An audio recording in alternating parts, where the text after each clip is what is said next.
प्रदेश में डेंगू का प्रकोप लगातार बढ़ता जा रहा है। स्वास्थ्य विभाग से प्राप्त जानकारी के अनुसार कल पटना में 53 नए मामले मिले हैं। इसमें एक मरीज में डेंगू के नए वेरिएंट DENB4 की पुष्टि हुई है। स्वास्थ्य विशेषज्ञों के अनुसार इस वेरिएंट के पाए जाने का मतलब है कि राज्य में अभी डेंगू के मामले में और बढ़ोतरी होगी। इधर भागलपुर, मुंगेर, बांका, सिवान और मुजफ्फरपुर समेत अन्य जिलों से भी डेंगू के मामले लगातार सामने आ रहे हैं। राज्य सरकार ने डेंगू के बढ़ते मामलों को देखते हुए पटना में 24 घंटे काम करने वाला नियंत्रण कक्ष बनाया है। लोग टेलीफोन नंबर 0612295196 पर किसी भी प्रकार की सहायता के लिए संपर्क कर सकते हैं। इसके अलावा हेल्पलाइन नंबर 104 पर भी संपर्क किया जा सकता है। प्रदेश में मौसम शुष्क बना हुआ है। मानसून के कमजोर होने के चलते अधिकतम और न्यूनतम तापमान में बढ़ोतरी दर्ज की गई है। मौसम विभाग से प्राप्त जानकारी के अनुसार पिछले 24 घंटों के दौरान 36.2 डिग्री सेल्सियस अधिकतम तापमान के साथ मोतिहारी प्रदेश का सबसे गर्म स्थान रहा। वहीं वाल्मीकिनगर का अधिकतम तापमान 35.8 डिग्री सेल्सियस रिकॉर्ड किया गया। इधर मौसम पूर्वानुमान में कहा गया है कि अगले 24 घंटों के दौरान राज्य के दक्षिणी भागों में कुछ स्थानों पर वज्रपात के साथ मेघ गर्जन की संभावना है। मुजफ्फरपुर जिले के कायघाट थाना क्षेत्र के मधुरपट्टी घाट के पास बागमती नदी में 9 हाथ से लापता लोगों की तलाश के लिए आज भी सर्च अभियान चलाया जा रहा है। अनुमंडलाधिकारी पूर्वी अमित कुमार ने बताया कि NDRF और SDRF की टीमें तलाशी अभियान चला रही है। कल 4 लोगों के शव बरामद किए गए थे। 8 लोग अब भी लापता हैं। गौरतलब है कि गुरुवार को बागमती नदी में तेज बहाव के कारण एक नाव अनियंत्रित होकर पलट गई थी।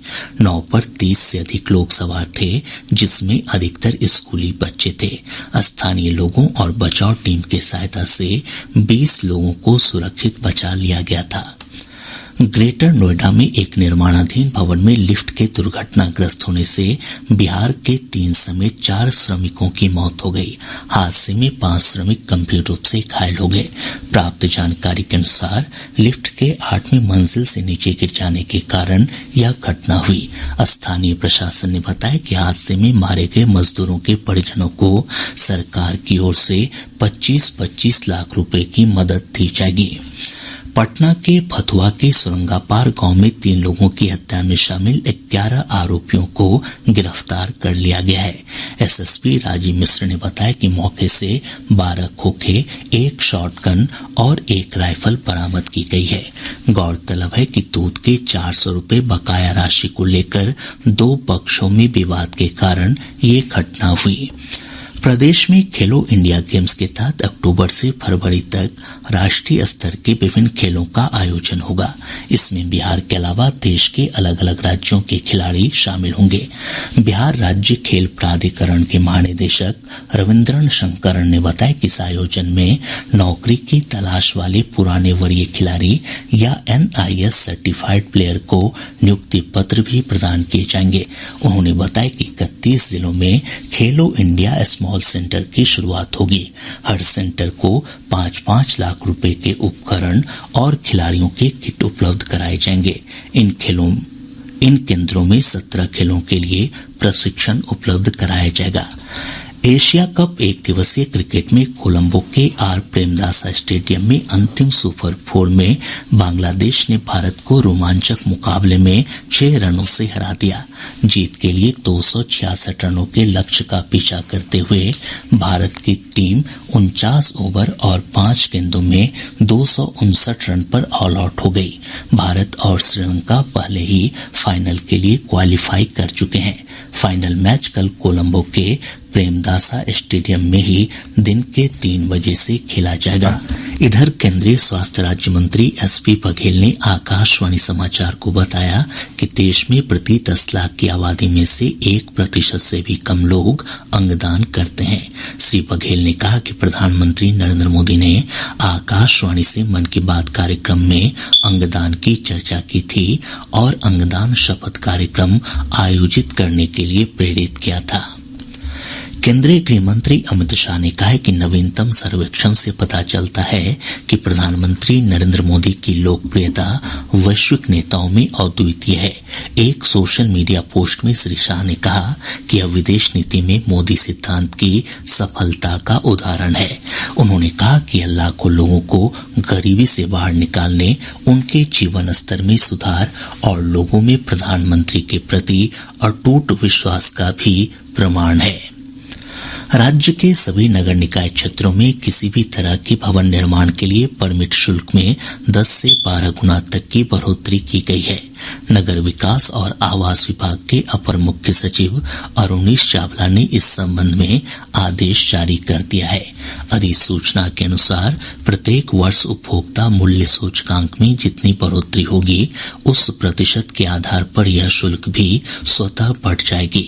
इमारतों को 3 श्रेणियों 2 मंजिला, 3 से 5 मंजिला और 5 मंजिला से अधिक भवनों में विभाजित कर परमिट शुल्क तय किया गया है। यह वृद्धि 5 सितंबर से ही लागू हो गई है। राज्य सरकार द्वारा परमिट शुल्क में 10 वर्ष बाद बढ़ोतरी की गई है। पिछले 10 दिनों में राज्य के सरकारी विद्यालयों में 1 लाख से अधिक छात्र छात्राओं का नामांकन रद्द किया गया है। 1 से अधिक विद्यालयों में नामांकन होने तथा योजनाओं का गलत लाभ लेने को लेकर ये कार्रवाई की गई है। गौरतलब है कि शिक्षा विभाग के अपर मुख्य सचिव के पाठक ने पिछले दिनों एक आदेश जारी किया था जिसमें कहा गया था कि लगातार 15 दिनों तक विद्यालय से अनुपस्थित रहने पर छात्र का नामांकन रद्द कर दिया जाए। इस बीच विभाग ने स्पष्ट किया है कि विद्यालयों से जिन बच्चों के नाम काटे गए हैं और वे फिर पढ़ने आते हैं तो ऐसी स्थिति में अभिभावक से बच्चे के नियमित रूप से विद्यालय आने का शपथ पत्र लिया जाएगा। इसके बाद ही बच्चे का दोबारा नामांकन हो सकेगा। पिछले 2 दशकों से राज्य की निचली अदालतों में लंबित आपराधिक मुकदमों के मामले पर पटना हाई कोर्ट 22 सितंबर को सुनवाई करेगा। मुख्य न्यायाधीश न्यायमूर्ति के विनोद चंद्रन और न्यायमूर्ति पार्थ सारथी की खंडपीठ ने बिहार राज्य विधिक सेवा प्राधिकार के सचिव को लंबित मामलों की जानकारी देने का आदेश दिया था। गौरतलब है कि प्रदेश में लगभग 67,000 मामले ऐसे हैं जिनमें कोई भी पक्ष दिलचस्पी नहीं दिखा रहा है। भारतीय राजस्व सेवा के वरिष्ठ अधिकारी राहुल नवीन को प्रवर्तन निदेशालय ईडी का प्रभारी निदेशक नियुक्त किया गया है। इनकी नियुक्ति निवर्तमान निदेशक संजय कुमार मिश्र का कार्यकाल पूरा होने के बाद की गई है। राहुल नवीन मूल रूप से बेतिया के रहने वाले हैं। उनकी स्कूली शिक्षा बेतिया के KR हाई स्कूल से हुई है। एक सरकारी आदेश के अनुसार राहुल नवीन नियमित निदेशक की नियुक्ति या अगला आदेश जारी होने तक इस जिम्मेदारी को संभालेंगे।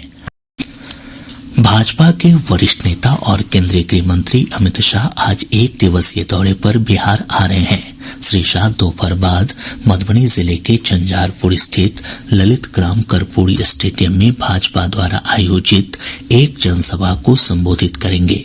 इसके बाद श्री शाह अररिया जाएंगे, जहां वे चौकबनी स्थित इंटीग्रेटेड चेक पोस्ट पर आयोजित कार्यक्रम में शामिल होंगे। गृह मंत्री यहां से पटना में नवनिर्मित SSB की 52वीं बटालियन के कार्यालय का वीडियो कॉन्फ्रेंस के जरिए उद्घाटन करेंगे। इसके अलावा केंद्रीय गृह मंत्री जोगबनी इंटीग्रेटेड चेक पोस्ट के पास सुरक्षा बलों और अधिकारियों के लिए नवनिर्मित आवासीय कॉलोनी का भी उद्घाटन करेंगे। केंद्रीय गृह मंत्री के दौरे को देखते हुए सुरक्षा के व्यापक प्रबंध किए गए हैं। प्रधानमंत्री नरेंद्र मोदी कल विश्वकर्मा जयंती के अवसर पर नई दिल्ली के इंडिया इंटरनेशनल कन्वेंशन सेंटर से पीएम विश्वकर्मा योजना का शुभारंभ करेंगे। इसका उद्देश्य देश भर के ग्रामीण और शहरी क्षेत्रों के कारीगरों तथा शिल्पकारों को आर्थिक रूप से समर्थन देने के साथ साथ स्थानीय उत्पादों, कला और शिल्प के माध्यम से सदियों पुरानी परंपरा, संस्कृति और विरासत को जीवित और समृद्ध रखना है। गौरतलब है कि स्वतंत्रता दिवस पर लाल किले की प्राचीर से प्रधानमंत्री ने पारंपरिक कौशल को बढ़ावा देने के लिए विश्वकर्मा योजना शुरू करने की घोषणा की थी। केंद्रीय स्वास्थ्य मंत्री डॉक्टर मनसुख मांडविया आज उत्तर प्रदेश के आगरा में आयुष्मान भव अभियान के अंतर्गत अंगदान शपथ का नेतृत्व करेंगे। इसमें लगभग 10,000 लोगों के शामिल होने की संभावना है। इस अभियान की शुरुआत राष्ट्रपति द्रौपदी मुर्मू ने बुधवार को की थी। इसका उद्देश्य देश के हर व्यक्ति को स्वास्थ्य सेवा उपलब्ध कराना है। देश में अंगदान को बढ़ावा देने के लिए केंद्र सरकार ने कई कदम उठाए हैं। अब पटना से प्रकाशित प्रमुख समाचार पत्रों की सुर्खियां। आज के सभी समाचार पत्रों ने अलग अलग खबरों को प्रमुखता से प्रकाशित किया है। हिन्दुस्तान ने लिखा है, शहरों में घर बनाने का अनुमति शुल्क बढ़ा, भवन परमिट फीस 10 वर्ष बाद 10% बढ़ी। दैनिक जागरण की सुर्खी है, मिथिलांचल और सीमांचल को संदेश देने आज आ रहे अमित शाह। दैनिक भास्कर ने लिखा है, बागमती 9 हादसे में गोताखोरों ने 4 शव निकाले, 8 अब भी लापता। प्रभात खबर ने उप मुख्यमंत्री तेजस्वी प्रसाद यादव के हवाले से लिखा है, शिक्षा मंत्री विभाग पर ध्यान दें, बाकी मुद्दे इग्नोर करें। राष्ट्रीय सहारा ने अपनी विशेष रिपोर्ट में लिखा है, मूल संविधान के साथ नए संसद भवन में प्रवेश करेंगे सांसद। आज अखबार की सुर्खी है, आर्यभट्ट ज्ञान विश्वविद्यालय के 40 कॉलेजों की मान्यता समाप्त होगी।